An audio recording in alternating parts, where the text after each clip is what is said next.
鼠王芬街市班門弄鼠，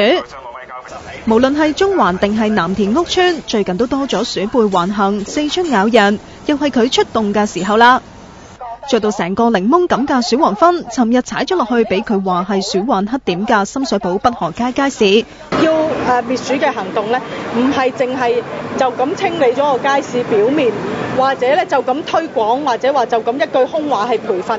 咁我哋希望政府佢以後真係喺滅鼠環嘅時候，係能夠採納到我哋民間嘅意見同埋人哋專家嘅意見。民間方法就係用7000蚊印咗4000本廣州鼠王李鏡就寫嘅48式滅鼠天書，先派1000本俾街坊。本書圖文並茂，教埋點樣整捉鼠陷阱，要用到竹弓，仲要整埋鐵鈎，咁煩唔怪得知大家都話咪搞啦。我哋唔係咁識做嗰啲工具咯，咁我諗簡單啲都係老鼠籠同埋